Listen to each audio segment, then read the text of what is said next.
Good afternoon, everyone. Today is September 13th. This is a City Council study session. We have, three items on the agenda, so roll call, please. Mayor Good, Present. Mayor Pro Tem Rusing, Here. Councilwoman Kentelme, Here. Councilman Montoya, Here. Councilman Moore, Here. Councilman Tenney, Yes. and the record will reflect that Councilman Sischka is excused from the meeting. We have three items on the agenda. Originally, item B was going to be on the, it was going to be item B. Now, but we're moving that up to the first position so we can talk about the discussion regarding suspension of collection of aged city parking tickets. Good afternoon, Good afternoon, Council. Your Honor. Savona, I am the judge of your Prescott City Court, at least until the end of December. One of the things that I did. Judge, I'm sorry, can you please speak into the microphone? Yeah, it's For kind our of bent down. audience. 3 to 5 inches. You can hold it up. There you Just go. lift it up, yeah. Work? Yeah, just need you to enunciate a little bit. We can hardly hear you in here, so they definitely won't be able to hear you at home. I'm Glenn Savona. I am your judge for the Prescott City Court. I'm here talking about old parking tickets. What happened is the city court used to have a standalone system for its software. The state made us get rid of that in 2016 and made us go on a state program. What happened is the Valley Collections is who we used to send all of our collections to. Well, collections have stopped on our city cases, basically from 2016 is when they stopped. We have to now import them into the new system.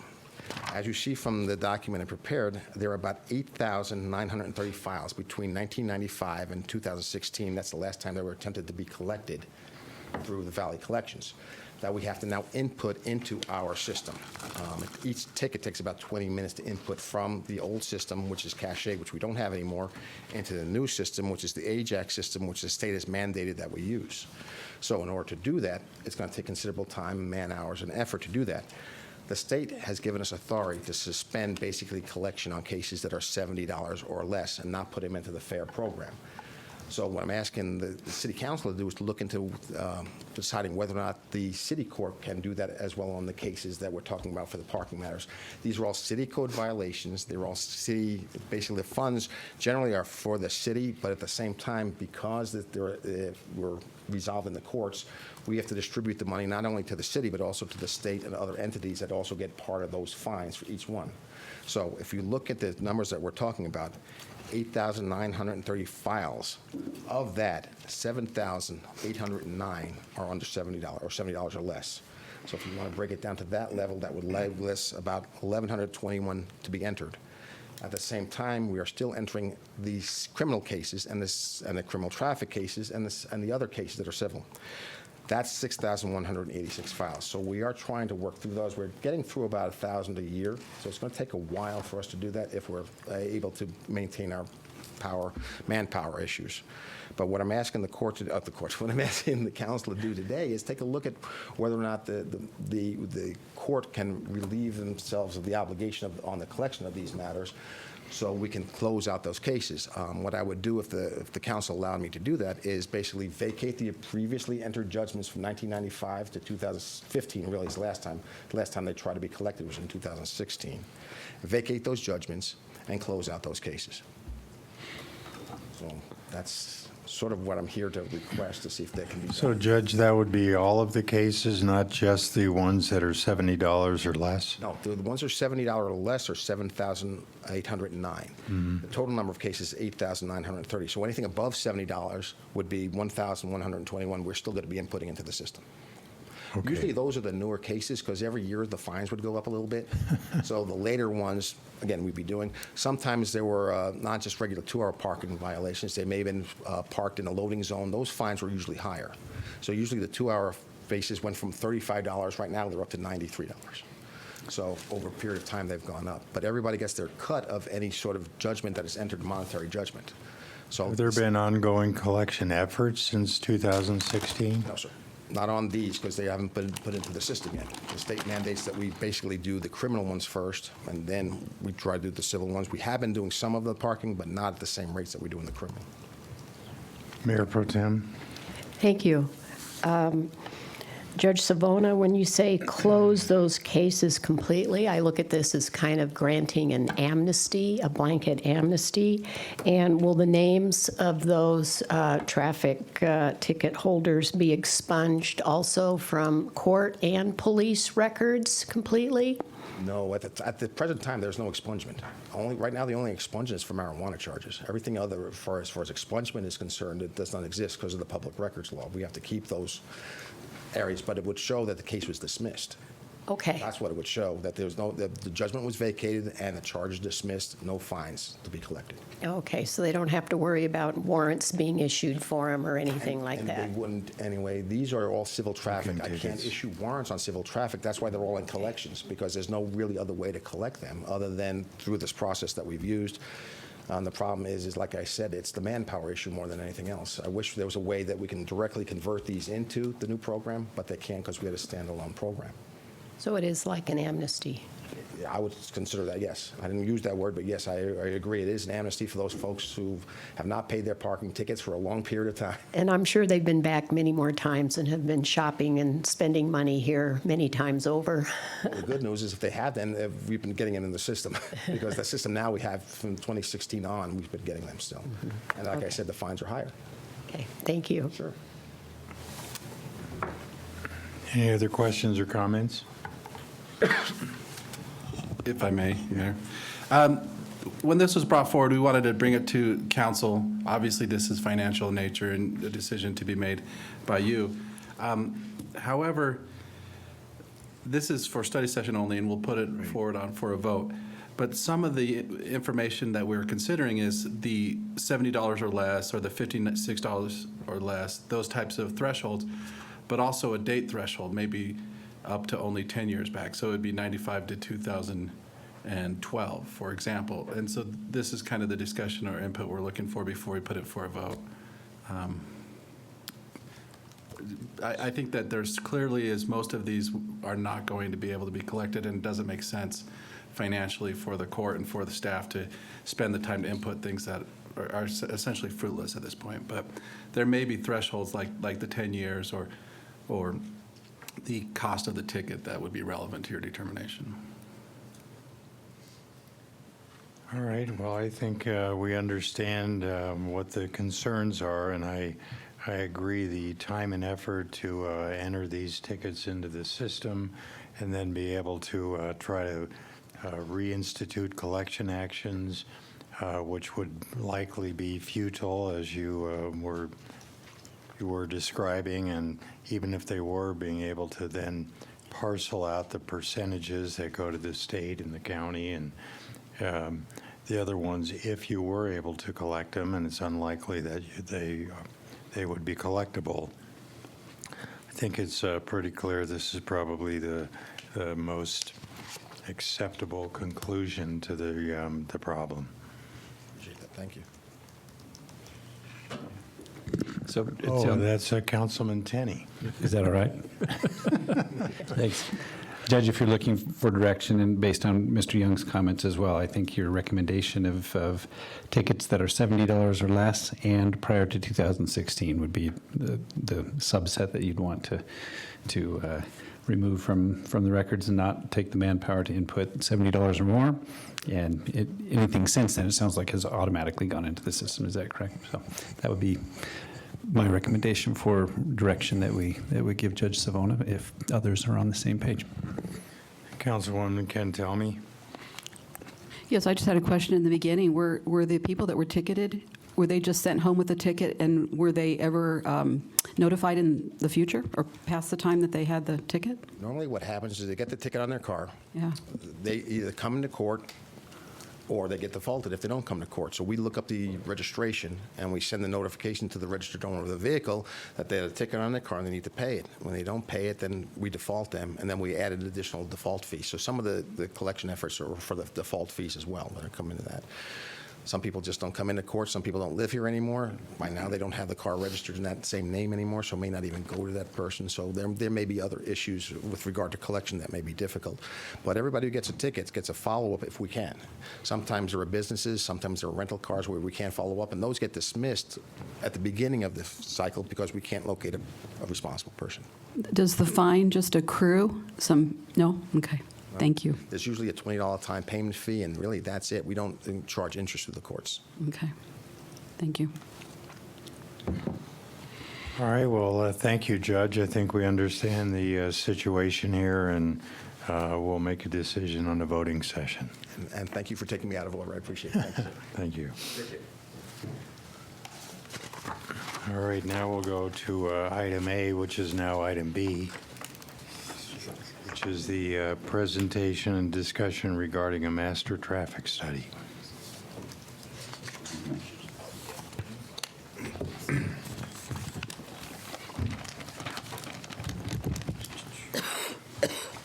Well, good afternoon, Mayor and Council. Going to have a fun session here. Of course, I'm Ian Mattingly. I'm the Transportation Manager and City Traffic Engineer for the city. We're here today to discuss options for undertaking what we are now calling a Transportation Master Study. I'm hopeful that we can have an open discussion regarding this matter, so I encourage questions and comments at any time during this discussion or during the presentation. Please just interrupt and we can have that at that time. So as background, the request to undertake a master transportation study, earlier called a citywide traffic study, came from Mayor Good. Started about late 2022, and then earlier this year, around our budget cycle time when we were getting ready for the budget. In response, staff put together several possible options for studying traffic conditions in Prescott. This information was then used to create a project in this year's budget. However, the specifics of what would be analyzed was not included, as the project description was rather general in nature, because we don't know exactly what we are trying to accomplish. So, but we do have $400,000 currently budgeted in fiscal year '23 for this work. So, this study session's primary goal, therefore, is to get a better understanding of the project and develop clear objectives so that any study materials are meaningful, they have value to the city, and they provide clear outcomes and goals. So, from staff's perspective, our primary question is, what is council's goal for a study of this type or studies of these types? Some examples of things that we might want to answer are, do we want to address resident complaints on speeding or on congestion? Do we want to better understand our current conditions, traffic conditions in the city? Or maybe we want to compare how Prescott is doing with other municipalities, you know, get kind of a temperature gauge of how we're doing.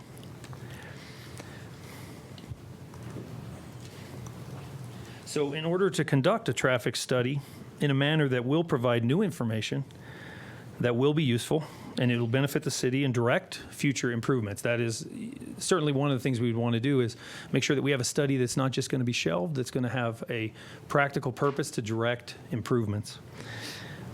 I will highlight the type of studies we already conduct. That way, and these are both regional and local projects, so that we avoid duplication, because we don't want to do that. This is a lot of money, and we want to have this be useful and productive. Regionally, studies are conducted primarily through Central Yavapai Metropolitan Planning Organization, or CYMPO. I'll likely refer to them as SIMPO for the next few slides. Before I highlight some of the studies that they do and the efforts that they go through, I do want to recognize that Vinny Gallegos is here. He's back there. You likely all know him. And he's the executive director of SIMPO, and he's in attendance to answer any questions that might go beyond what I'm covering here, or if you just had any questions. We've had meetings about this subject as we prepared for it, because a lot of what SIMPO does provides a lot of information for the city and the other agencies and directs a lot of what we do on transportation planning, transportation project implementation.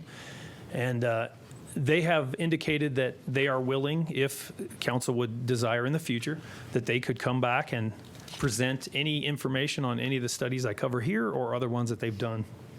So I just want to offer that. He already offered that, so I'm not speaking out of turn for him. So the Regional Transportation Plan is a transportation model completed for the SIMPO regional routes. It's completed every 5 years, and it looks at 15 and 25-year horizons. It includes evaluations of roadway capacity at these future years by ranking the system based on level of service. And level of service is a term that we use to qualitatively describe how well vehicle traffic flows along a street or a roadway. So, these diagrams are mainly, the things that I've attached are not really to go in depth into. It's just kind of examples of the kind of things that we have been doing. But this example up here that's the Prescott city limits in gray. And you can see that from that report, this would be a 2030 traffic projection showing our roadways by level of service, with green obviously being good, and then yellows and oranges and reds being poorer. But this is just an example of the kind of outputs we get in these reports that we use to then focus additional things that we do or look at.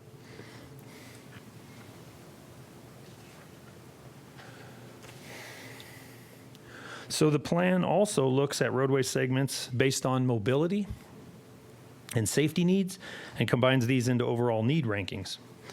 These rankings allow the local agencies to focus improvements on very specific roadway segments when they are needed. This table, it came from the study, and it kind of highlights, Prescott in yellow. Those are all Prescott roadways that were identified in the top 10 locations that need that ranked high on overall need based on mobility and safety. Now, this is just shown to you to illustrate the kind of detailed study analysis that we get out of these studies. We get level of service outputs. We get things like this, which go down into the roadway level and segment level to really identify locations that we could focus additional attention on, or maybe do additional studies, or put money towards to improve.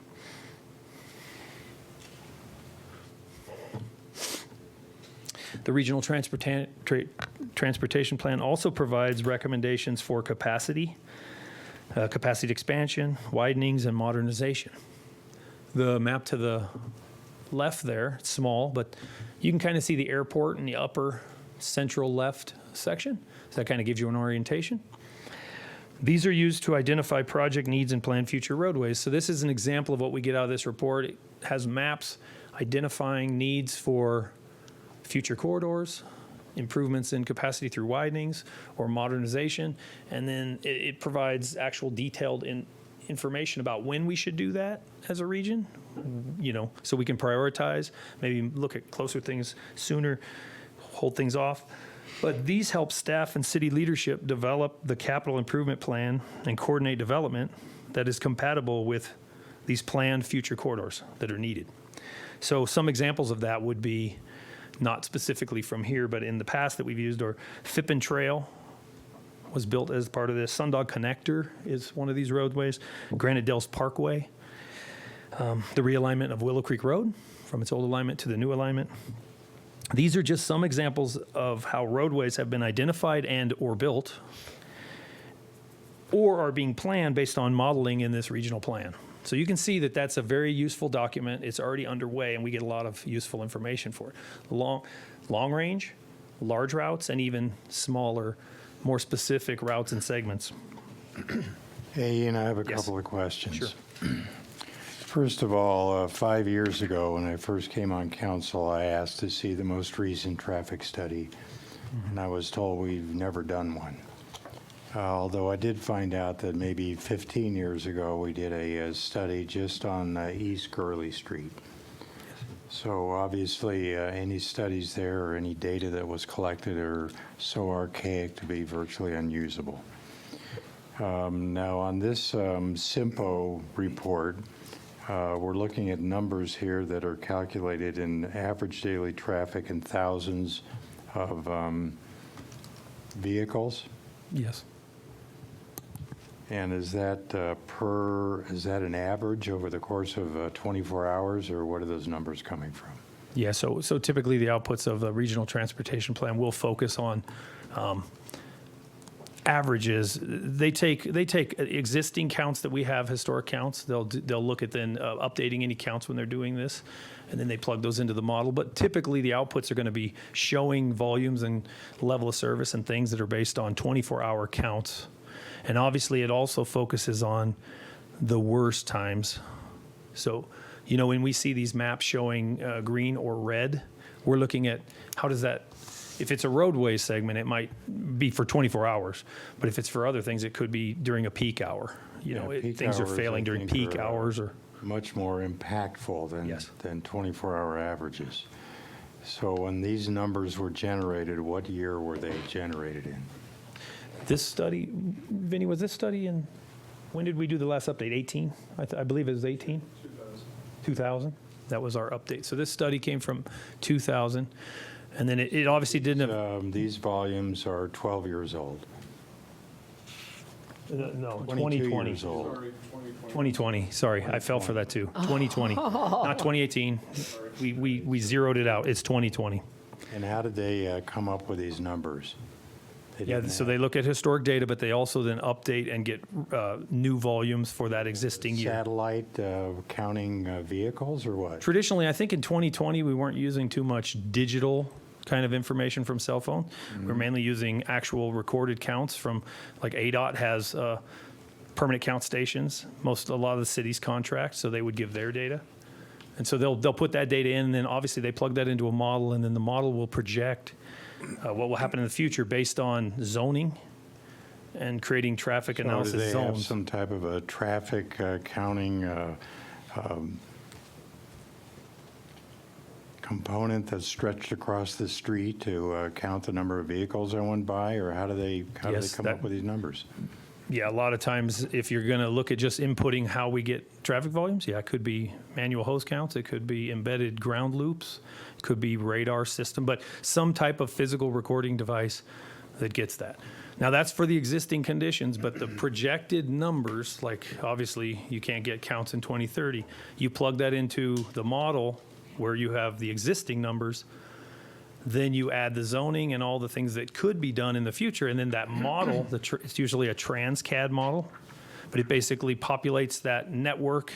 It knows where people are originating trips and where they want to go, and then how they come back, and it then creates the demand on the roadway network, and that's how you get things like that first map that I showed that shows those demands and those things. Now, those are typically validated later when we update the study, like 5 years later. Every time we update it, the consultant will then look back and go, hey, were we way off? Were we on? You know, because a lot of the projections they're projections. But they do like to look back and then go, hey, we really thought growth rate was going to be really high. What did it come out to? So the models kind of self-correct and get better as you go, as you get more inputs. But we do take existing counts, and then they project using transportation models. And Well, again, when this you is look at, regarding the regional transportation model. Excuse me, when you look at the red lines here going through the Dells area, the Narrows, yeah, on 89, but then you look at the priority segments, and, you know, they're way down on the list. So shouldn't the red lines be a much higher priority than the yellows or the oranges? Yeah, so on that map, for instance, that's a 2030, I believe that's the 2030 projected level of service. Good.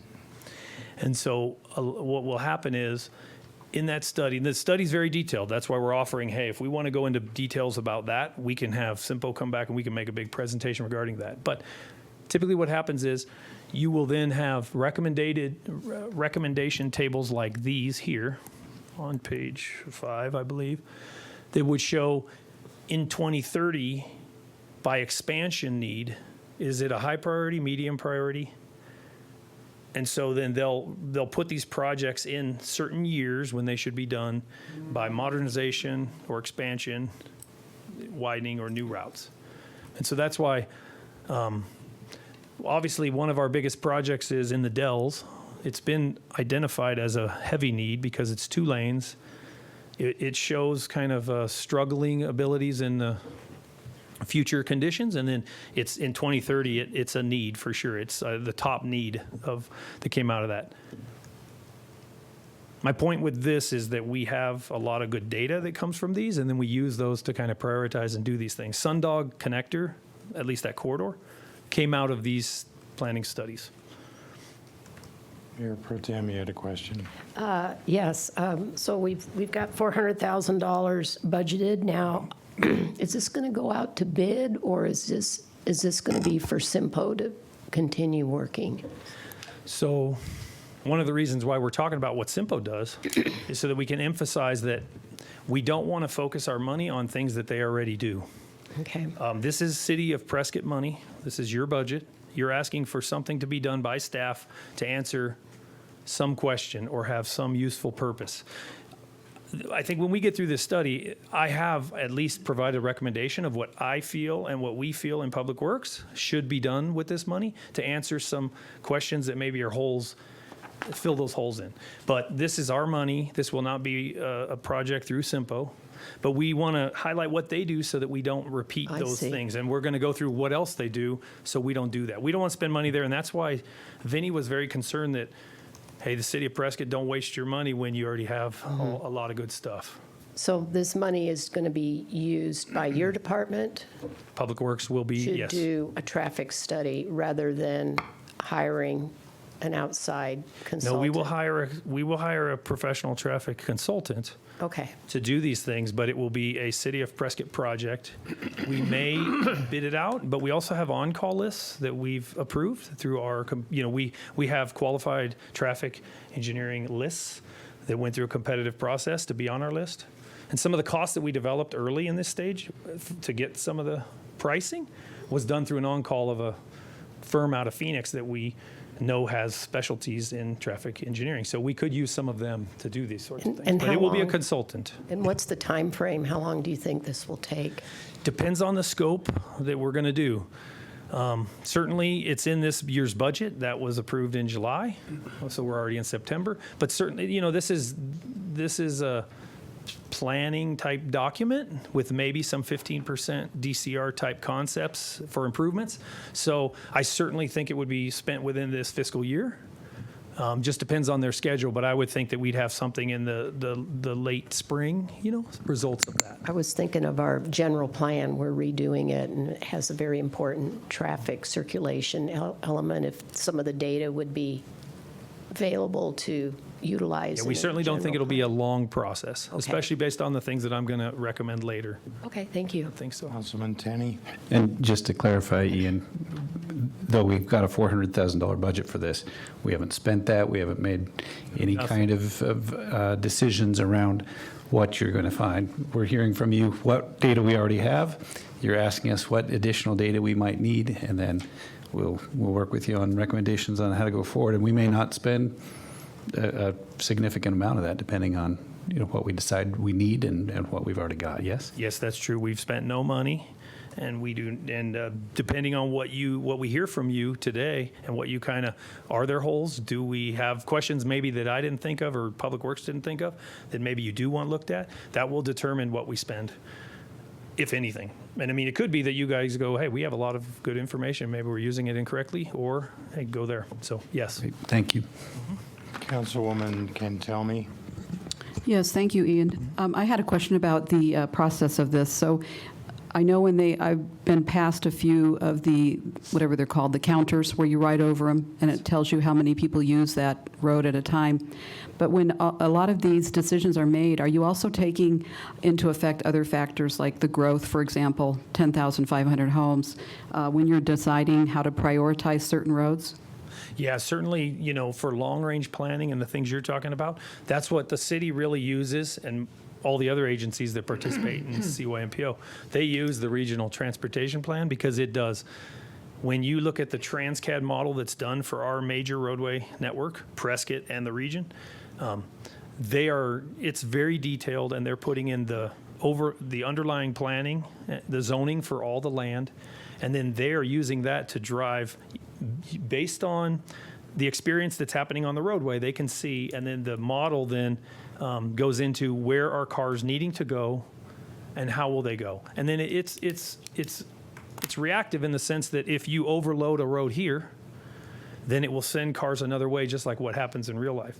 That's why, one of the things going on with like Sundog Connector, for instance, there's a detailed study that SIMPO is doing for that, but they're also doing the 69 study. Those are tied so that the model that's being used can make assumptions regarding growth of what's happening. And then if you don't build or widen or build Sundog, what happens to 69? Because they're all tied together. So when you plug certain things in, it moves traffic and does things. Is there a desire to try to get ahead of the growth based on the projected, the permits we've already gotten? Yeah. Well, I would certainly say that that's exactly what's happening in the regional transportation plan now. We are required, SIMPO is required to update that every 5 years, so it'll come around in 25 again, and they reach out 15 and 25-year horizons, and they do. That's what they're doing. The whole point of that is to not fall behind, but say, what do we need by 2030 or 2045 in order to keep the roadway system working efficiently? And that's how you get these routes. On this left-hand map up here, most of those roads aren't in place yet. You see, that's a future needs map based on all that planning and growth that's already part of Deepwell, for instance, and part of Granite Dells. That's all factored in. So if you continue along that path, this study or the model would say you need to prioritize those roads, and you need to prioritize them at certain points. That's why we have Sundog Connector. We've had it in the works for a long time. That's why these roads get identified. So yes, we are doing pre-planning. That's SIMPO's entire purpose, is transportation planning for the region. We are a beneficiary of it because we're a member. And so that's why some of the, we don't want to get where we're like, hey, what were they thinking? Why didn't they add routes? Why didn't they do that? That process is happening. We're going to see that there's other things that SIMPO does and that we do locally that also focus down to more detailed analysis that may or may not be known that's going on by you just because we don't express it very well, maybe. We don't share all those things. But that's what's going on here. Mayor, may I ask one more further question on that same topic? An example of today would be getting ahead of what's going to happen with eco development going through the Granite Dells. Has there been any timing on that? Because I remember when they were putting in the bridge on that road many years ago, and they timed it at the worst time when there were so many construction vehicles going through there that wouldn't have normally been on that road. And we're going to have that again. So is there some thought in terms of coordinating when they're planning on starting and that road? Because that would be bad to have it happening at the same time. Yeah, so I would say that sometimes when development happens, sometimes you do have to wait for development to come. You can have regional models that at least look at the overall underlying zoning, and it kind of takes the worst case scenario of what could be done. If you have zoning that's commercial in a 40-acre block, all the model can do is assume worst case scenario. What could that generate on a worst case scenario? But it doesn't look down to where are the actual intersection connections. Where will that developer want to make their ingress and egress points? And you'll see that when we come to about 2 slides, that process is done through the traffic impact analysis when we get down to when they finally submit more detailed things. Staff is always wanting as much information, Public Works wants as much information as the developers will give us. But we don't drive if something develops or the density that it will go. We just follow along with what's happening between planning and zoning and city council and all those things. So eco development has not shown us a lot of detail, but we do know certain proposed locations. When that will happen, we don't know what exact, but it does fit in with what we're planning. There are areas off of in Phippen Trail here where they have indicated that will be where they come in, and that's kind of And those roadways are designed to handle that zoning and that use. It's just that we will then work with them to go exactly where will that connection happen? And what does that mean for you? Will you build a 2-lane road or a 4-lane road? They will hire a consultant to do a traffic impact analysis, but the staff, planning and zoning in the city will approve it. That's kind of how that process works. So we can't go down to the tiny, minute little details. That's one of the challenges that I had when I hear a citywide traffic study. I mean, we're just having an open discussion here. We know the zoning and we know what that can generate in overall traffic, but we don't control what actually gets built. So if we don't know that, how can we set forth a plan that's on the shelf that says, we need a signal exactly here? That's very difficult. Now, we can set an access management plan where we maybe say, you have spacing requirements for signalization along our arterials. But we have that. We have that in our general engineering standards. So we already control the fact that you can't just say you want a signal here because you decided to build 40 acres. Well, you can as long as it's 1,200 feet from the next one. And so that's the challenge of this is you've got all these things. You've got regional planning going on. We can't control exactly what's going on with fine detail of development, but we try to do our best. Councilman Moore? Thank you, Mayor. You might answer this question, but I just have a question about jurisdiction on some roads. Like, we know that 89 is a state highway, but the city has jurisdiction over sections of it. And how does that get determined? What sections we have authorization over or control over? And then there's probably two parts to my question. I think I'm a little confused, and maybe others are. What is the relationship between SIMPO and the decision-making process for like a project? Like SIMPO's working on the Sundog connector, like studying it, the feasibility, but ultimately, who makes the decision whether Sundog connector will be built? Is it the city? Is it the county? Is it a combination? Because some of it's in a Prescott Valley jurisdiction, some of it's in a county jurisdiction, some of it's in the city of Prescott jurisdiction. So who makes these decisions ultimately?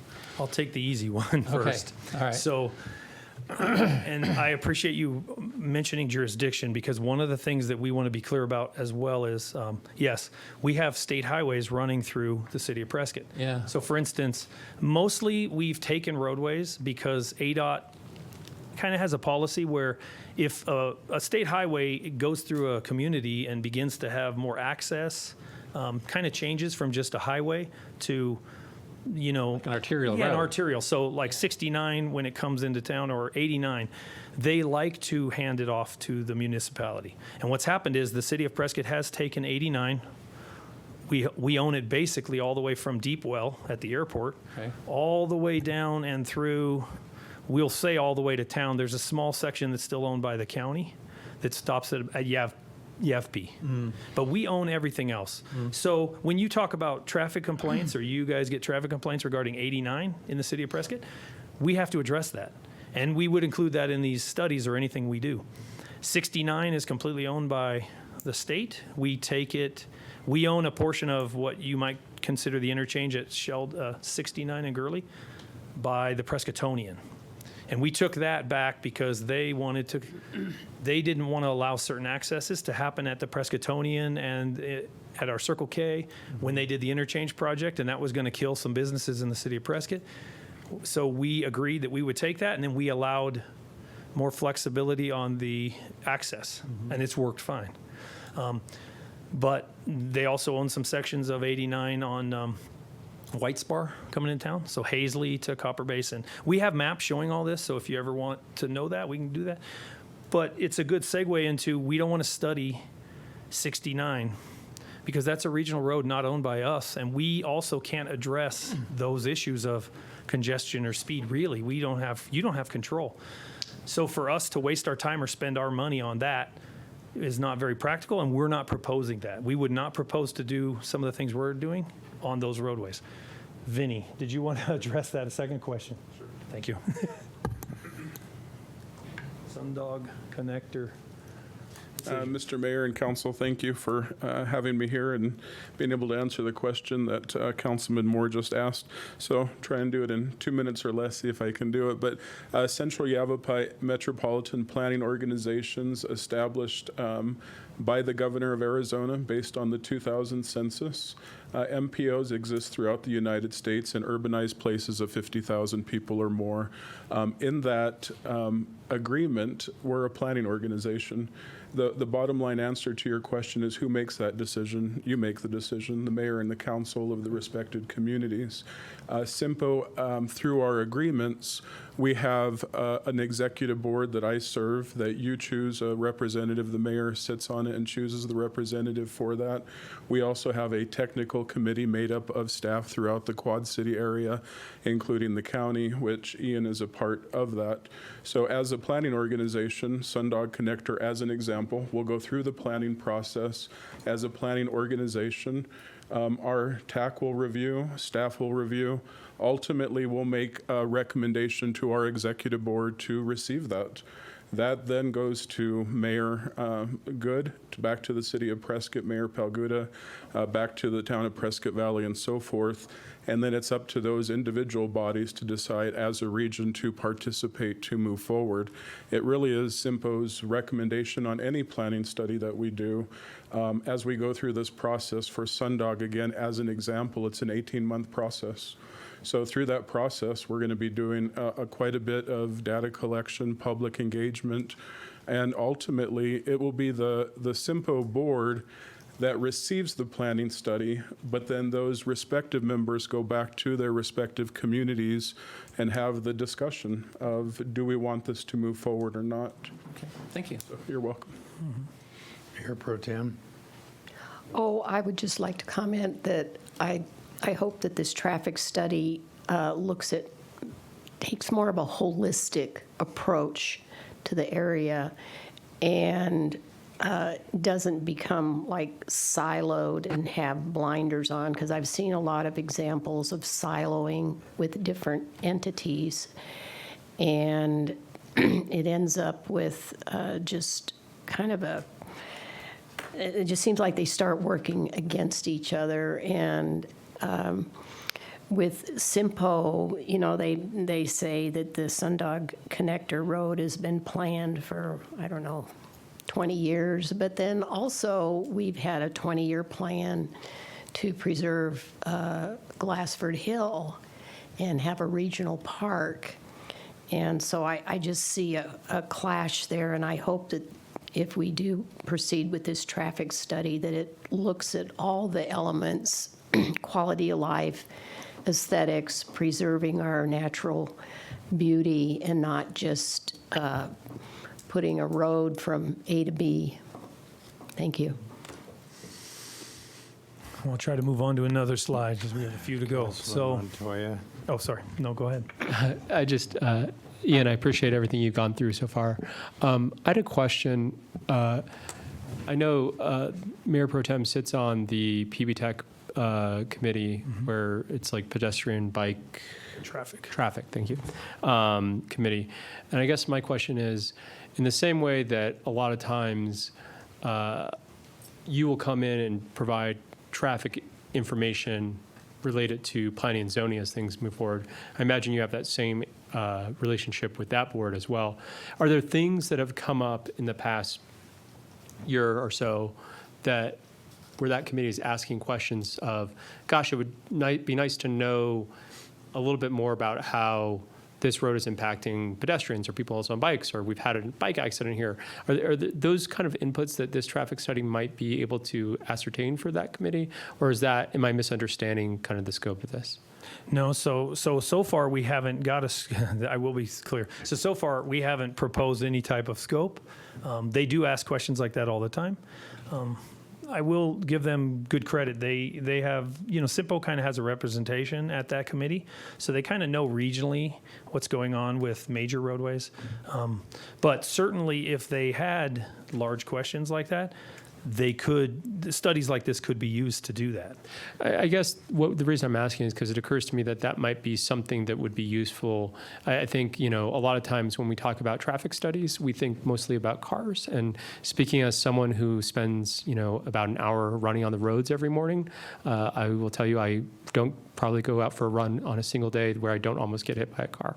So just some food for thought there. Yeah, and that's one of the things that the regional transportation plan, and we had, you can go ahead and speak because take SIMPO over takes over quite a bit of, If that's okay, Mayor and Council, if I can add to it too. Ian, excellent job on the presentation. A great focus is on the regional transportation plan, but this is by no means the only plan we do. This is probably for this conversation the major one, but Councilman Montoya, we are getting ready in the next few months to do a active transportation plan. SIMPA will be doing that.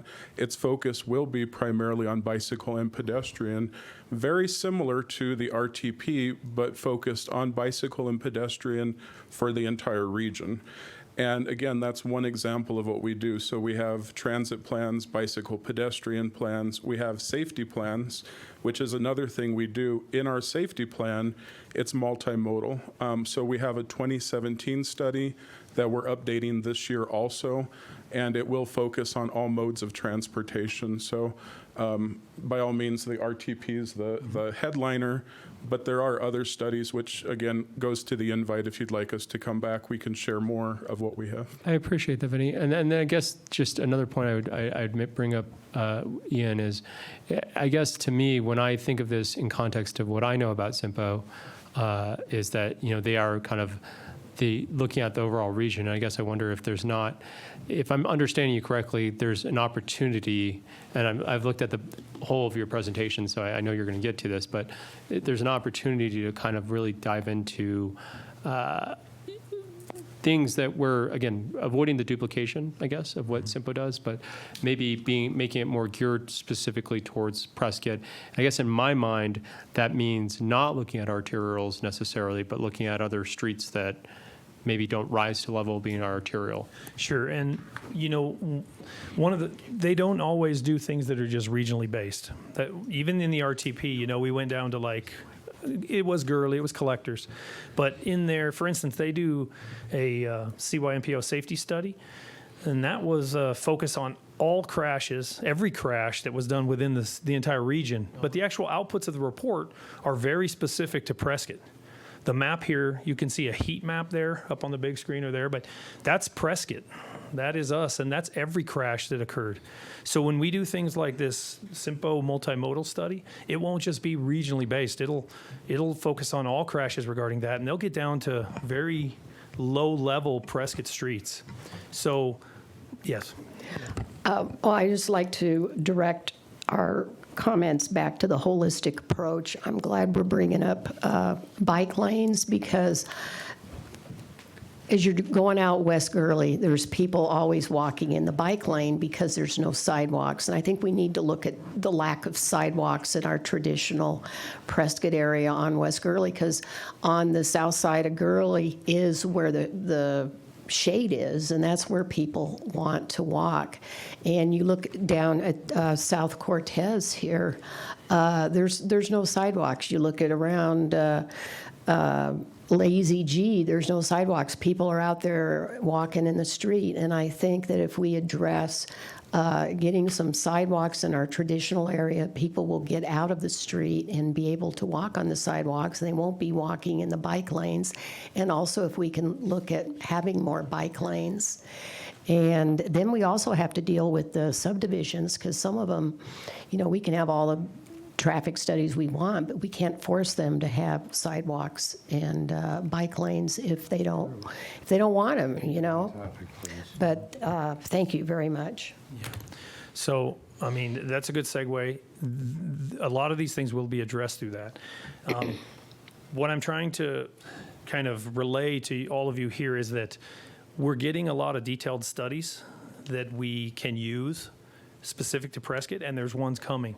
So in this context, I'm not proposing to do, for instance, our own bike-focused or pedestrian-focused report, because we're going to get that.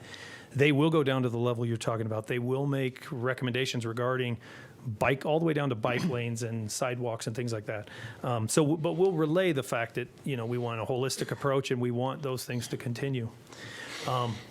They also do things like corridor studies. A good example, I think we're all aware of it, is the 89A on-ramp project.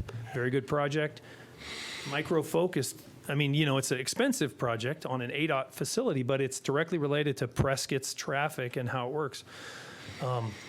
The 69 widening, that came out of planning studies done at SIMPO, money followed and done. So those widenings, now they're ADOT projects, but they help us. So these are all the things that SIMPO is doing, and there's more. He talked about some, but there's more. We can't be all inclusive, but that's what's going on already. So we don't want to duplicate these things. We can be better about looking at them, and then maybe when we need to, focusing in and using them as a starting point to go beyond. But that's the regional stuff we mainly get. So now I'm going to talk about just kind of briefly, I'll try to be brief, what we do on local studies. So I mentioned before, when developments come in, large or medium size, let's say, Deep Wells, AE Comps, a Dunkin' Donuts, whatever. We do traffic impact analysis. Now this is a time for us to set a scope, require them to hire a consultant, and determine what impacts they will have to our roadway network. They will identify if they need to put a signal in, if they need to put a right turn pocket in. But it's all the way down to the site level. And that's how we do that. Done by consultant, but approved by staff. Then we have a whole list of things that we do internally that are basically request driven. So those things are things like traffic calming, studies to determine if a signal or a multi-way stop should be installed, reviews of intersection site visibility so that we can determine, hey, can people see when they make turns? Is it safe? Of course, studies related to speeding. We get a lot of those kinds of requests. Most of these requests are done by citizens. Sometimes they're requested by city leadership or they're directed by staff. But these are occurring, and there's not an easy way to identify all that we would need to do to put those into a study, because a lot of these come out of a need that changes or a need that we would never see. Even if we went around town, we couldn't identify all these needs and put them into a study so that we cover every case where someone might call in for a future calming thing. They just can't be done in a, quote, master transportation study or something like that. So now, we've kind of heard what we do, not all inclusive, but what types of studies or analysis can we actually conduct that would be useful or different than we already do? So I've listed these in two broad categories. They're current condition studies and evaluation or recommendation studies.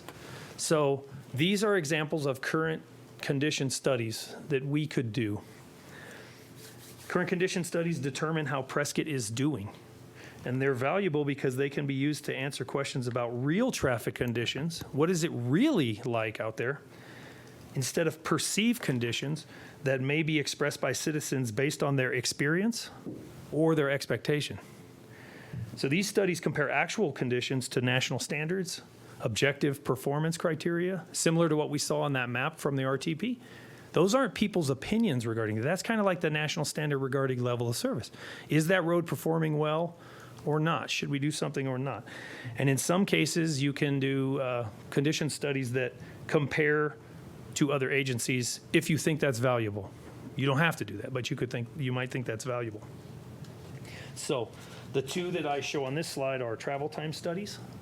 Now, these are things that we don't, there's a little bit of this going on in the RTP, very small, because the model can kind of generate some of this, but this is more field level outputs that would be useful, I feel, for us as a community.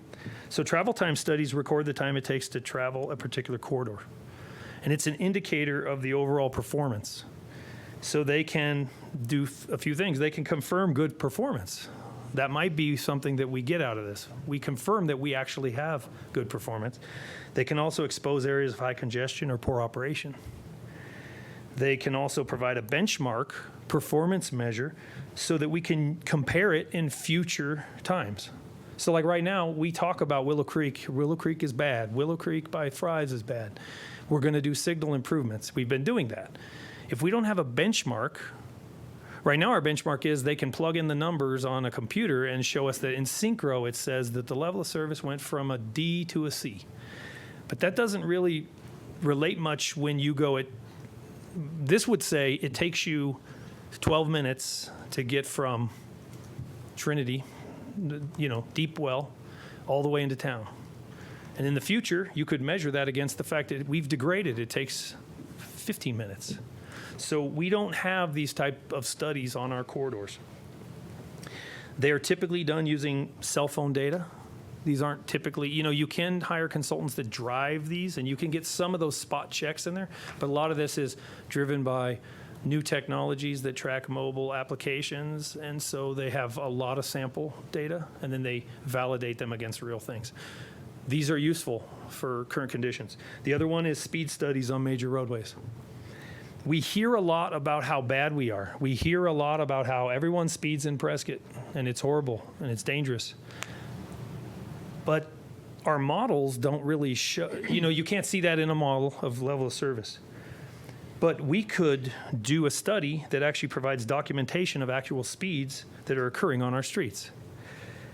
You could indicate areas where there may have been perceived as having a problem that actually don't. They could confirm and identify locations with actual speeding issues. And in that way, we could provide a way to identify those areas and then focus enforcement there. But not because of just people calling or a perceived F thing, but because of real data. It can also identify areas that need speed limit changes. I can tell you as a traffic engineer through the years here that we have many roadways that the data will show that they're underposted. But previous councils have made decisions based on maybe the existing land use, fronting residences, historical data, that we're not going to raise those speed limits. Rosser is a good example of this. Rosser is at 25 miles an hour for a lot of it. If you were to ask people who use that every day kind of as more of a commuter route, they would say that that's underposted. Now, that might be the condition. That doesn't mean that these results make us change those things, but we need to think about those things when we get these results. But this is a condition study. You could do that. Another one that you can do is you can model major intersections along corridors. Now, I have Willow Creek and Miller Valley. That's the Willow Creek corridor. We already got this, really. We have this through the Signal ITS study that SIMPO did. So we kind of already paid for this, and it resulted in most of our intersections are actually doing pretty well. But it gave recommendations for how we can make them better. But we haven't done Sheldon. We haven't done Gurley. We haven't done Montezuma. We haven't done Prescott Lakes. We haven't done other roads, maybe that are ones that you guys hear about from constituents that you might want to know. But it allows us to confirm either satisfactory performance. Again, this is just seeing our report card. How are we doing?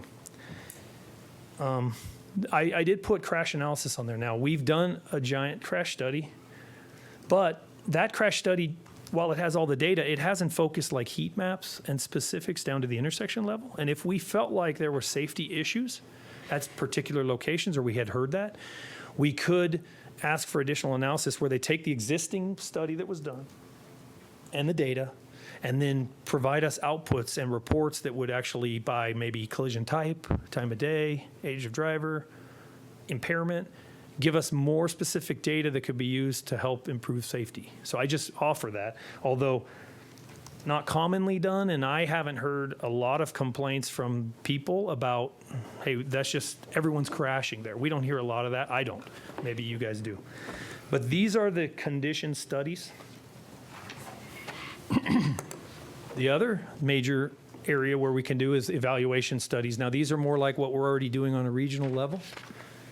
But this takes those conditions, and if we knew up front areas that we need to study better, we can just do this from the beginning. And we could do major intersection evaluation so that we don't just know how it's doing today, but we could use some of the information we have, project out and say, hey, is 4 points, which is already struggling, going to get worse if we don't do anything, like a no build, future no build?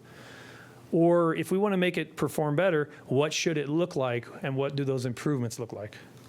And then a lot of those might be on unsignalized intersections, and you could do signal warrant analysis for underperforming unsignalized intersections. An example of that would be Fair and Gail Gardner. That one is, but that was identified in a crash safety study by SIMPO. We focused down on that. We applied for a grant. You guys approved us to apply for it, and it went in on Friday. So that some of these processes are happening. We just don't think about and talk about it. But we can do that on a bigger, broader basis. We have lots of signals where people want. Gail Gardner and Westridge that accesses into the forest. That's an intersection that's been under surveillance for a long time because it's getting worse and worse. And then what we do from these evaluations is we see, does it need a signal warrant, and then what does it look like? And we develop design concepts for it. So that's going down to the level of looking at lane additions, geometry changes, auxiliary lanes, so that we can actually put those into like a CIP or a TIP, like a transportation improvement plan, so that we actually know when someone calls and goes, do you have a plan for Gail Gardner and Westridge? You say, yes, we think it's going to need within 5 years to be signalized, have a right turn pocket, and have this. Now, we can't do that for every intersection because we don't know where some might appear. But you can use evaluation study elements to do that. You might also hire consultants to identify speed remediation techniques or refine our traffic calming policy. We have a policy, it's adopted a long time ago by other council, but it's not daily reading material for pretty much anyone. And we have thresholds that say if you don't go over 7 miles an hour on a 25-mile-an-hour street, we're not going to implement any measures. Maybe that's not consistent with the current council sitting up here. And maybe if we did some condition studies and saw our speeds, we might say, maybe we need to do something different in the way of our traffic calming policy. But that would be good to get some expert input and see what are options for us. Because a lot of times there aren't a lot of options besides physical devices, let's say, for speeding. And because of our grades and our snow and all these things that we have, we can't do a lot of that. So that's challenging for us, and that's challenging for you because it's hard for you to address these issues if, for one, we don't know if it's really an issue, and then two, how do we even mitigate these things? So these are evaluation study elements. So now, cost. And so this is focused on kind of those things that we were just talking about. Because again, I'm not proposing that we duplicate work that SIMPO's doing. I want to use this money in a way that helps you and helps everyone and the citizens. But we develop these costs based on use of one of our on-call traffic engineering firms. So we asked them, hey, if you were to do these things for us, what would they cost? And so these are real costs. They're approximate, and they were developed about 9 months ago. But these are study costs, not construction costs, so they shouldn't have drastically risen. But for instance, a travel time study with 50 locations, that's what that represents, would approximately cost on the right side $34,000. So we have our digital subscription cost, and then an evaluation summary of $20,000 kind of includes that 50 plus the report writing and all that. The $300 is just a breakdown of maybe if you added additional locations at like a menu selection. But you can see that while it's expensive, that's a lot of money, but you can get a lot of travel time information that, in my opinion, would be very helpful for just ranking, seeing how we're doing, and then using it in the future. And there's 100, slightly goes down, you get some savings in the thing. Intersection modeling is more expensive. That's evaluation stuff. So you're looking at like 12, if you want to do a detailed analysis, they're going to look at like modeling the intersection. Likely it's signalized, you're going to have to do some signal synchro work. So you're looking at like 12,000, it gets expensive. But you can bulk and maybe have some savings. But if you felt like there were, we have, as a reference, we have about 55 intersections that are signalized, maybe 60-something with our large roundabouts of major intersections, arterial to arterial. So you could get quite a bit. If you do entire corridors, a little bit ago I showed you the corridor, these corridors. If you want to model an entire corridor, And again, Willow Creek Road and Miller Valley, we really have done that. So we don't have to do that. But the Willow Creek one was the high end. It was $195,000 if we had hired someone to do it. Simpo did it for us. They did that for us. They did Glassford, 69, and Willow Creek. So we don't have to do that. But without that in there, you're looking at $390,000 if we wanted to like look at our corridors, do an analysis of how they're working, and then really focus down on those major intersections and get some DCR info about what we should do in the future, what we should do now. And then speed studies. Let's just take 20. Speed studies are actually rather expensive. In order to do it, you have to have the digital subscription, but you don't trust that data completely. And so once you get down to using that as kind of the overview, you need to maybe use some actual physical stuff in the road if you have to really get down and see what they're doing, because sometimes there's some errors in there and stuff like that. But if we wanted to do quite a bit of speed study information, it might rate out like $100,000 or something. But I think that's very valuable. Now, because there's a lot of material here, and there's so much. What do we do with it? So we talked about it internally, and in order to aid you, I provide my recommendation. We've talked about this internally, so obviously the Public Works Director, who's not here today, and Deputy Public Works Director kind of agree with this. But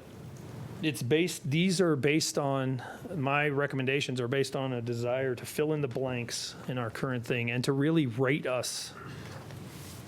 I think a lot of times we're just reacting to what we hear from people, and we don't have any kind of evidence to show them back that our system is actually relatively good, or we missed that location and we really will focus on it and fix it. So I am recommending, Public Works is recommending, that we focus on current conditions related to travel time and speeds initially.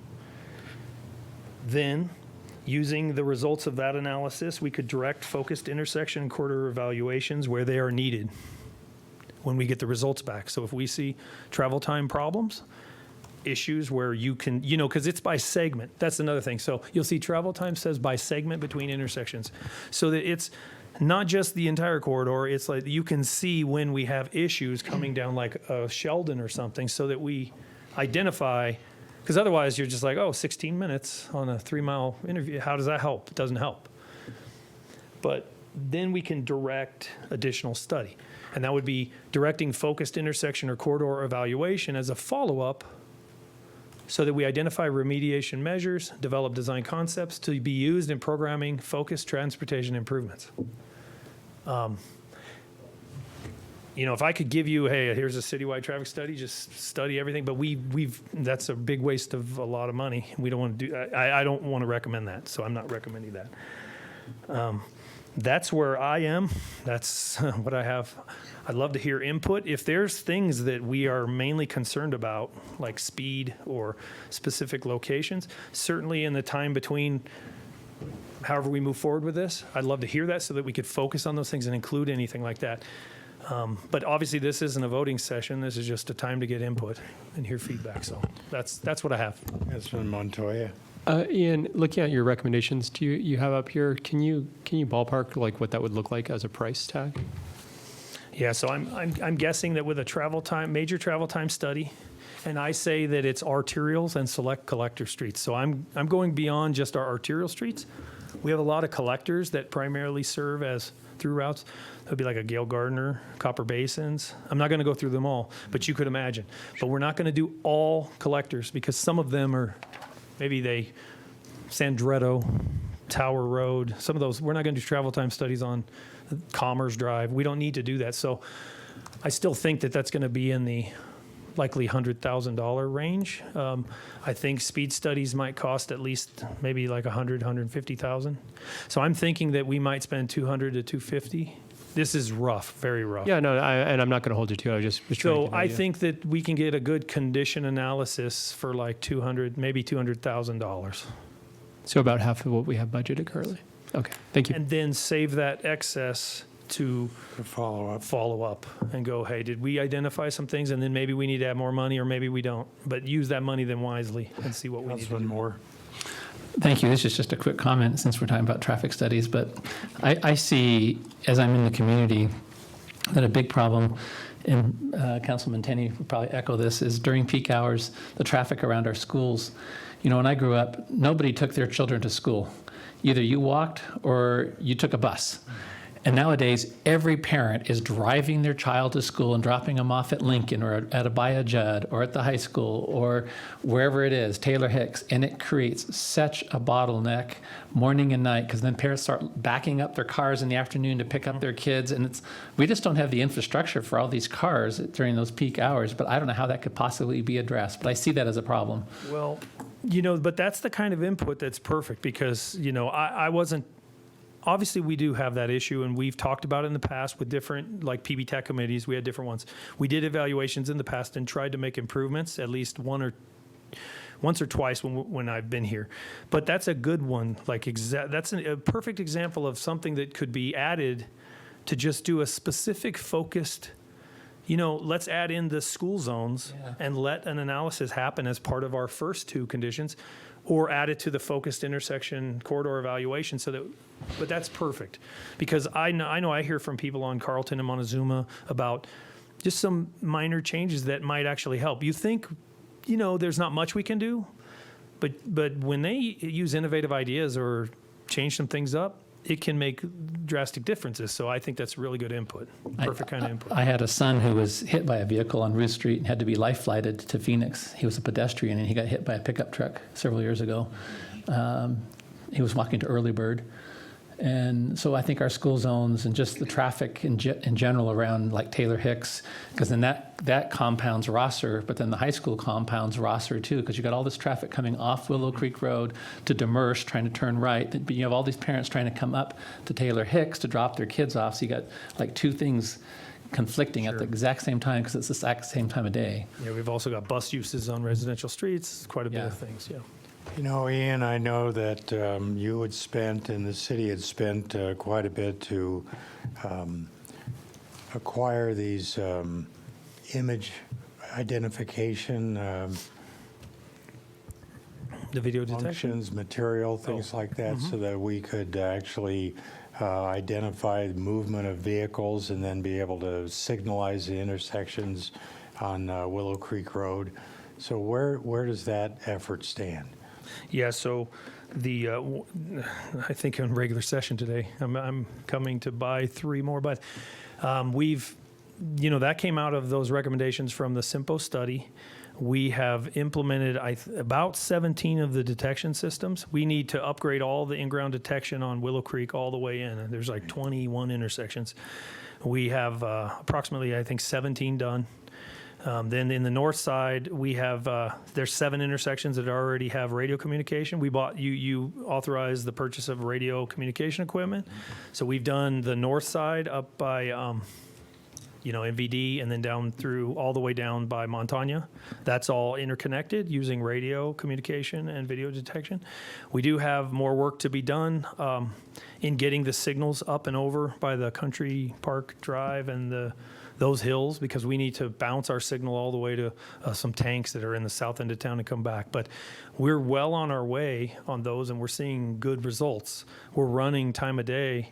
Now, there's negative impacts on the side street, but I think overall, if you went out there, it would have been nice to have travel time study done So prior you to can that. compare. Yeah, to compare. But, depending on the timing of this, one of the things that's held us up a little is that we are down 2 of our technicians. So we have a 3-man crew as a 1-man crew. So we'll be getting back on that project. But we can get some travel time data. It'll be good to see kind of mid-grade improvement travel time, and then what happens when we're on the back end. But it's promising. It's looking good. I think that's that can be very helpful, even though I had asked the police chief to really focus on traffic enforcement beginning in the first of the year.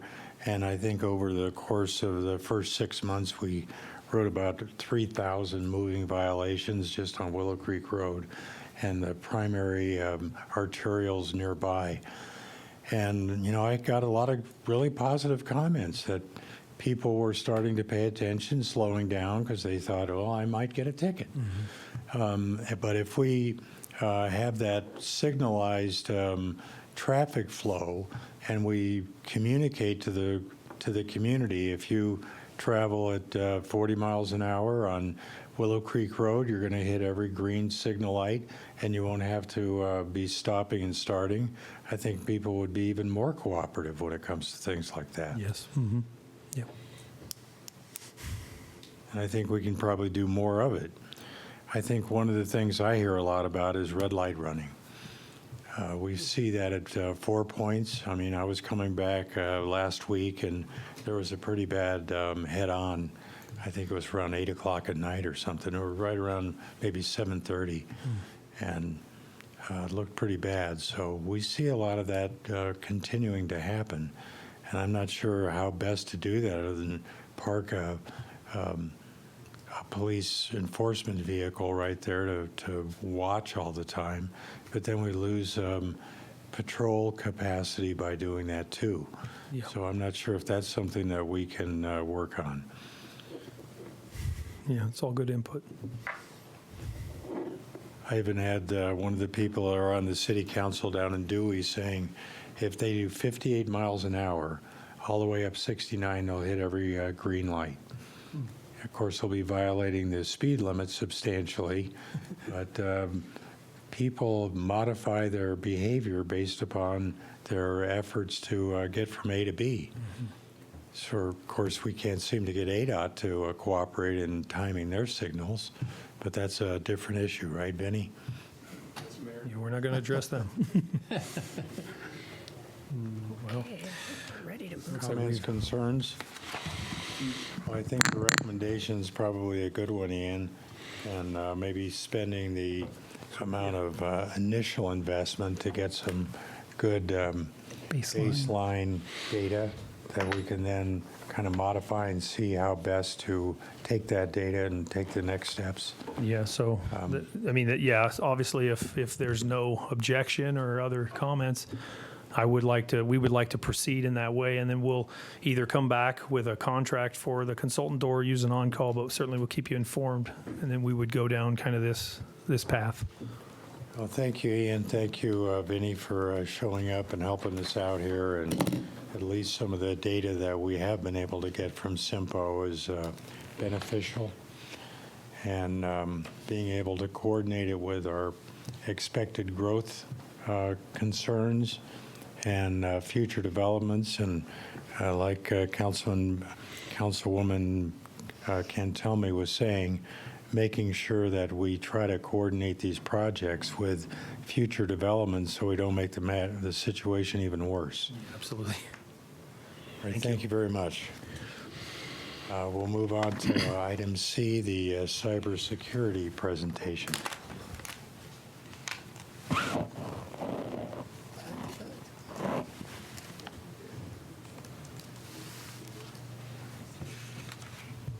Good afternoon, Mayor and Council.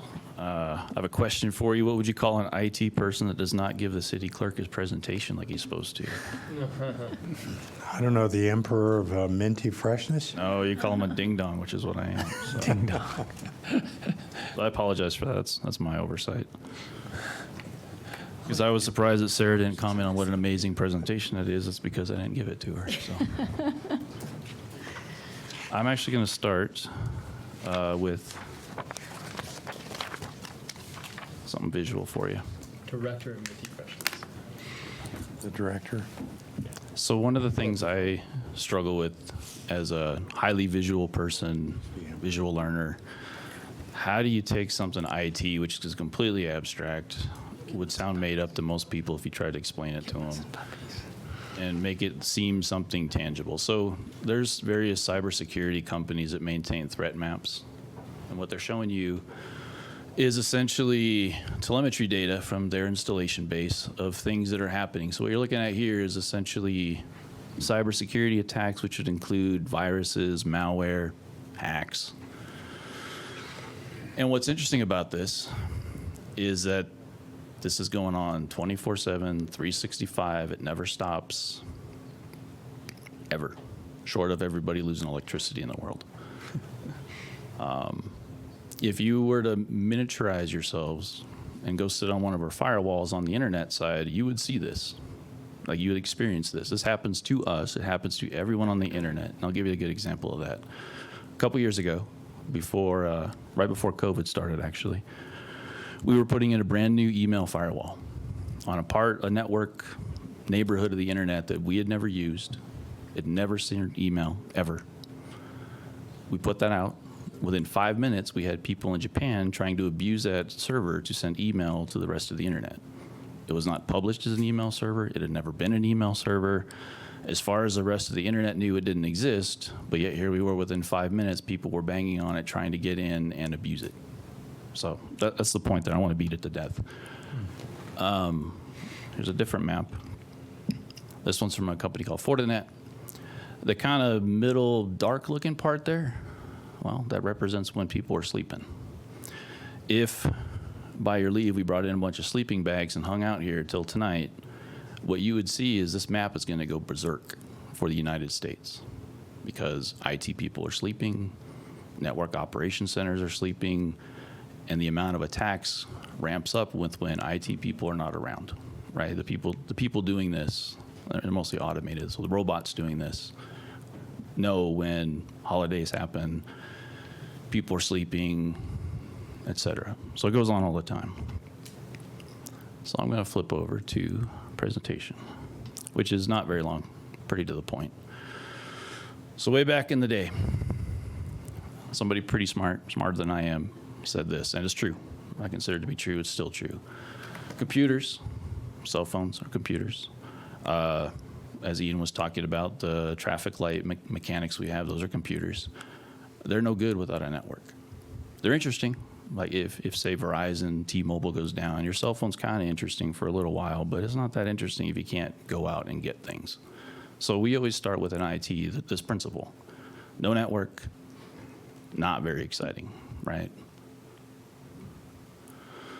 So if I were in your shoes, what I would want to know is, all right, we're talking about attackers and robots and that kind of stuff. Who are these people, right? Like, if you watch a lot of movies or TV, it's a bunch of sweaty geeks in a basement somewhere. And that's a cool image, but that's not really what it is.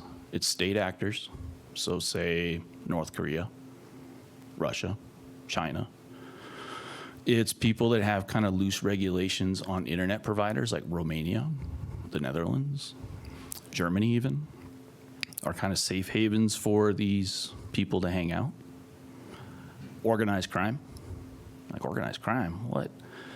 A lot of things nowadays that are cybersecurity related are really about money, right?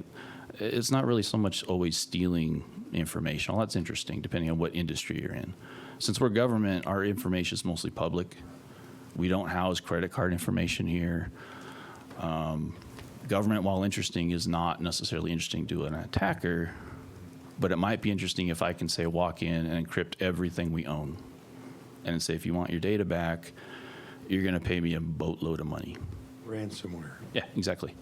The FBI estimates that the average payout for ransomware is $250,000 US. What they don't tell you is, does that include the people that don't pay? If I pay zero, I'm going to skew that number down. Let's say it doesn't. And if I walked in and said, look, all our stuff's encrypted, the only way we can get it back is to pay $1 million, $2 million, $3 million.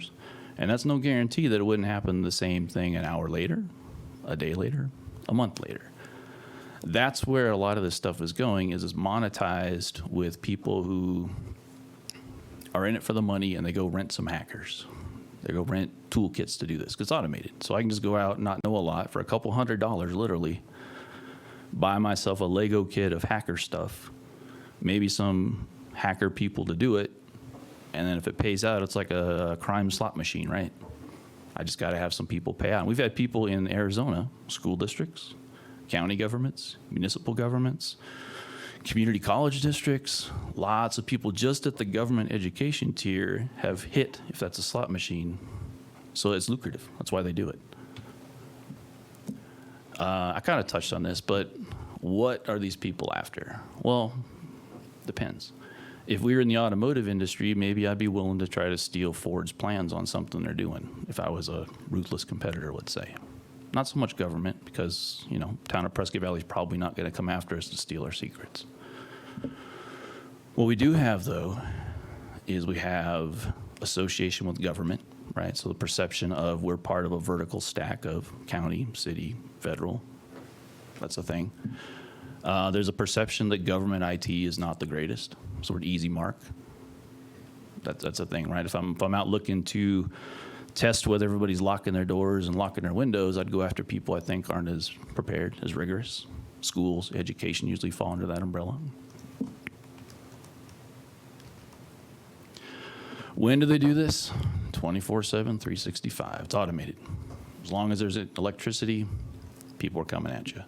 So way, way, way back in the day, when I started in IT, an internet connection might be 26,000, maybe bits, but whatever you want to use, kittens, jelly beans, monkeys, sandwiches, it doesn't matter what the unit is. 26,000 per second. That's how fast the internet was.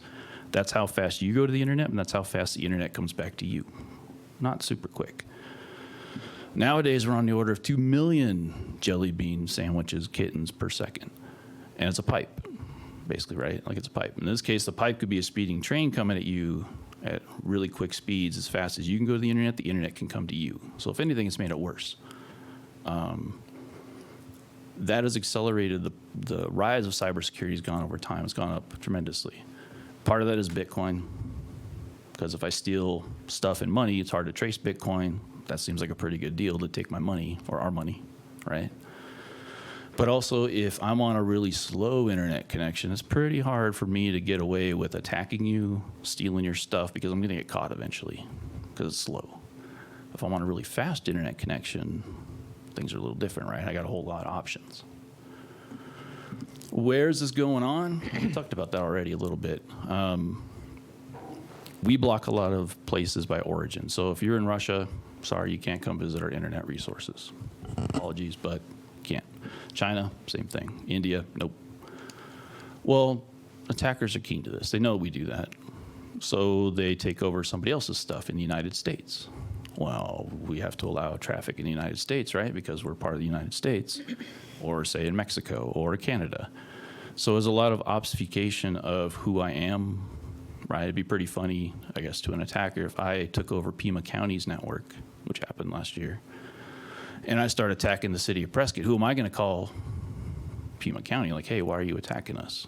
Well, it's not us. It's some, yin-yang ding-dongs in China, in who knows where, because they're on the internet somewhere directing all this. Why do they do it?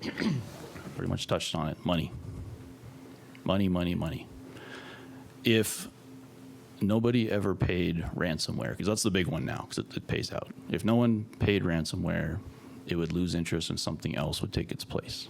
A long time ago, it used to be fake Rolexes or fake pharmaceuticals from Canada or all kinds of schemes. Well, they don't work so well.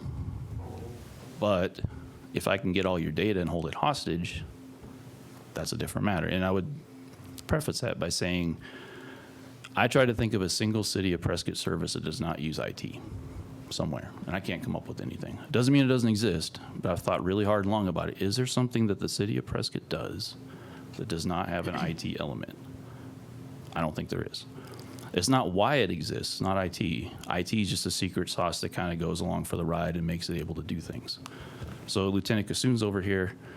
If, say, we got malwared, well, we also run the Prescott Regional Communication Center, 911, for us, Prescott Valley, CAFMA, Tribal Police, by college.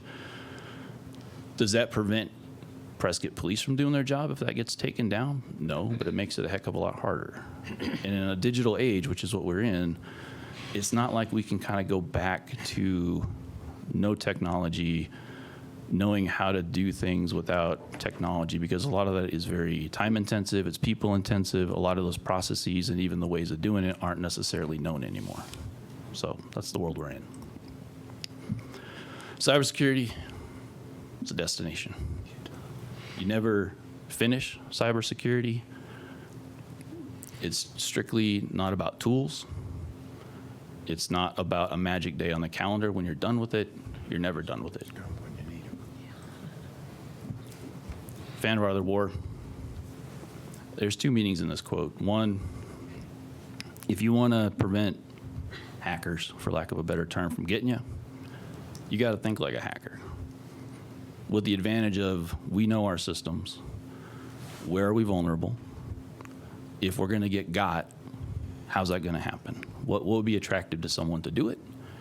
And the flip side of that is you start from the preposition or the idea that if we're going to get attacked, you plan for it. You have plans for your plans.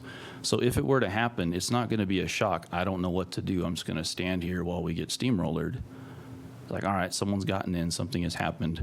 We're going to do this. We're going to call the FBI in Phoenix. We're going to shut this down. We have a plan. Hopefully you never have to use that plan, but you have to have a plan, because no plan is how you end up with, gee whiz, mayor and council, I need a giant sack of money because all our stuff's encrypted. Or we get to enjoy brand new data, hooray, maybe-ish. And what's the scale there? Weeks, months is literally what you're looking at to go from all of our data is trash to rebuilding those systems and becoming operational again is literally going to be months. Not acceptable. Education is where I've seen this the most. SWOT, which is strengths, weaknesses, opportunity, threat. So what is our strengths? We know our own systems. We have a solid IT staff. Our weaknesses, a lot of demand on IT staff. If IT staff's gaze gets averted because we're busy, it's super easy to miss a threat because it isn't recognized as such. And you do have to sleep occasionally. So you're not always present as IT. You're not always recognizing maybe somebody that's been in IT for 30 years sees something, they understand it. Somebody who's just starting out wouldn't think that's a threat, and by then it could be too late. So opportunities, there's always opportunities. Some of them are tools, some of them are techniques, some are knowledge. IT is the river, you never step in the same river twice kind of thing, right? So you have to evolve. If you don't evolve, you're roadkill on the side of the highway. And our threats, the attackers, our employees, there's a lot of them, they're all over the place. So their focus is doing their jobs. Their focus isn't IT-wise, cybersecurity. So we have to find a compromise between fascist cybersecurity that keeps people from doing their jobs. No cybersecurity, maximum freedom, right? But all we're doing is like the slot machine that's paying out constantly. And then finding kind of there is cybersecurity elements in our systems. They're baked in there, but they shouldn't be oppressive. They shouldn't be something you notice. They just do their thing and you don't have to worry about it. So one thing about government, maybe everywhere, we do have a reporting element that we're on the hook for. It's not all excitement and glory with cybersecurity and IT. In January of 2022, TSA implemented a requirement to report all cybersecurity incidents to them. Not just airport related, but anything. And the way it's written is it's down to the level of, I got a spam email, hey TSA, here's my report. The Cyber Incident Reporting Act was passed by Congress this year. That takes similar, but takes it to a federal level for governments. State of Arizona at some point, I'm sure, is going to adopt something similar. And like I said, we're on the hook for the dispatch center, which includes a criminal justice software element, which is the FBI and Arizona DPS. So that's something else we have to account for. Now, it's not just us going this alone. I'd be lying if I said it's all us. It's not. You can't do it alone. It's too much. So we certainly have security vendors. We stay on top of best practices we have for a long time. CISA, Cybersecurity Infrastructure Security Agency, is part of the Department of Homeland Security. If something goes off the rails, I'm basically going to be calling two people besides Michael, Tyler. FBI in Phoenix, possibly Arizona DPS, because they would want to know, and CISA. Essentially, if you're a government IT, CISA is like the clearinghouse, Swiss Army knife of cybersecurity. So they're not just reporting, they're not just pushing down requirements to you. CISA does a lot of services for us. Like, for example, every week I get a cybersecurity hygiene report from CISA. We tell CISA we want you to scan all these things, websites, you name it. And they come back and say, look, we found some stuff. Here's what you need to do to fix it. Thank you, CISA. Part of that, which is nice, is that information is strictly between the City of Prescott IT and CISA. It is not subject to public records requests, because it's certainly not the kind of stuff you want a would-be attacker to find out, right? Like, hey, the key's under the mat after the cat goes to work. Like, oh, thank you, very useful.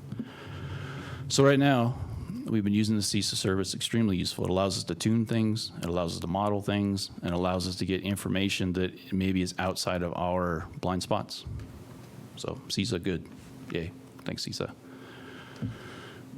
We are about to implement something called SIM, Security Information Event Management, and it's just a $5 way of saying, look, if you're working in IT, you're out there looking at all this information, all those threat maps coming in, right? Because your firewalls are sitting there eating all this information. They're sending you logs. It's too much. I can't make heads or tails of it. A SIM tool just takes all this information, aggregates it down, and automates it to alert you. Like, look, I want to know if Michael Lamar tried to sign in from Fiji in the middle of the week. Be nice. If I don't know he's in Fiji, that's a problem. He's an account that would be a high value account. Mark Woodfill is a high value account. All of you are high value accounts.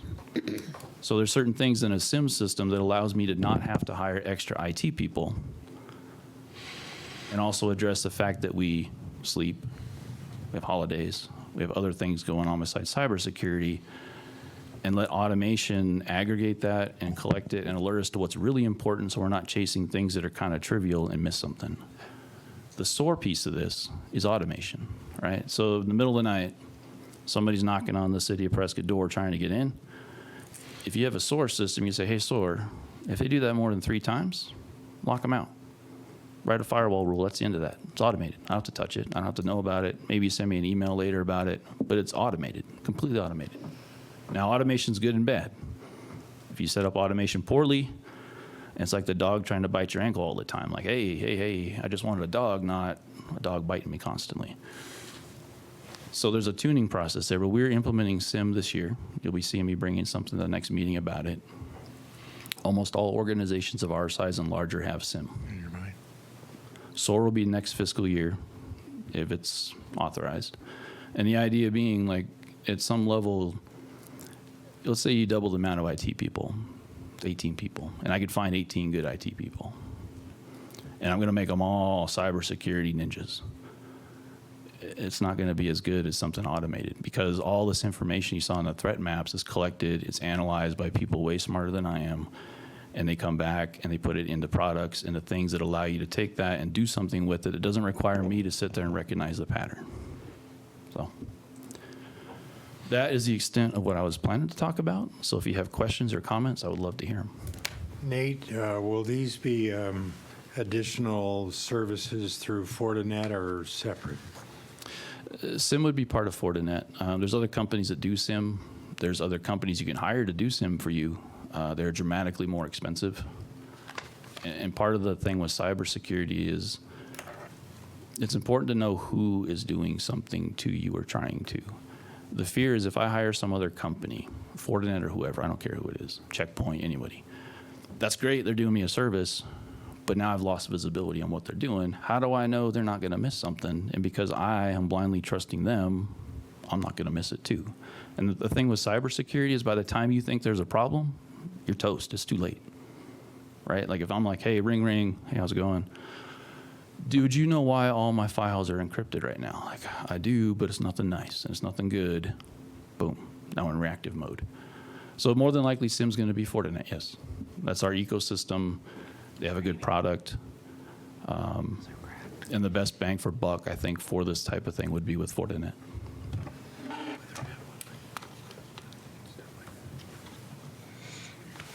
I just constantly read about these companies that claim they have really robust cybersecurity, and then all of a sudden they find out they've been hacked, and all kinds of data has been released, whether it's government or private corporations. It just happens almost on a regular basis. So the good news is, I don't know if it's good, but let's say somebody breaks in this afternoon, knock on wood, and they ransomware us. On one hand, I know that happened. It's pretty obvious, right? Our stuff's ransomed, it's encrypted. We can pay them, we cannot pay them. We pretty much have to scrap all of our IT computers because you don't trust them anymore, right? Mm-hmm. Now, That's one way of doing cyber attacks. A more sneaky way of doing cyber attacks is I get in, you don't know I'm in, you don't know I'm in, and now I'm just kind of seeing what's here. Maybe I'm changing a report, the Ian's traffic study, instead of saying 100,000 cars a month, it's a 10 million cars a month. Ha ha ha, save it, and then you spend a ton of money to fix something. It's like, well, the report said that's what it was, right? So it's a more insidious level, and that happens a lot, where the attackers get in, and they're a little more cagey. They want to see, what do you got? What other things are here? And then maybe I start attacking Sarah Sipes' network, see what she might have. And it looks like it's coming from me, and it's very confusing. Or maybe I try to find out like who the city attorney is. Let's go hack his account. Maybe see who he emails and get into his email and see what he's doing. Who's he talking to? What's going on there? And then maybe like ring, ring, hey, this is Joe Young. It's not really Joe Young, but it's somebody that pretends to be him because they have his information, they have his title, they have his phone number, and we've seen that. A couple of months ago, we had someone who fell for an email attack here at the city of Prescott. We stopped it within 10 minutes of being notified, but the attackers, pretty clever, they came in the middle of the night, accessed this person's mailbox, changed that person's title to be an accounts payable person, and then the scam was basically send out invoices which are designed to steal credentials. Well, if I look at it, I'm like, okay, it's somebody at the city of Prescott, I know them. Someone in finance, they should be sending me invoices, right? It looks like I have an invoice attached to this email. That passes the smell test. I'm going to open it. Oh, it needs a password. Doink, doink, doink, doink, doink. Now they got another person. We've seen that all over the state, that attack. It's been going on for months. Is it they're in your network? No. But they might as well be, right? If I go through our email system and check the drawers and see what we're doing, it's a lot of information. So the more dramatic one is certainly the kick down the door, all your stuff's encrypted. The more worrisome one is if someone gets in, when do they get in? When do they do it? And now I can't trust anything. Literally, we have. The only way to be sure is to gut it all and start from scratch, which is tremendously expensive for time, energy, and money. Very good. Any other concerns or comments? Well, thank you, Nate. I appreciate your report, and we'll make sure we don't open any unauthorized attachments. Appreciate it. So this study session is concluded, and we'll reconvene at 3 o'clock for the voting session.